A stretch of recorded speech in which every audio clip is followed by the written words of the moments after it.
done, and I find myself wondering what did happen to the last 10.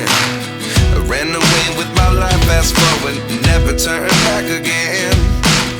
It's kind of funny that the more we pass time, the more we need to set them rewind.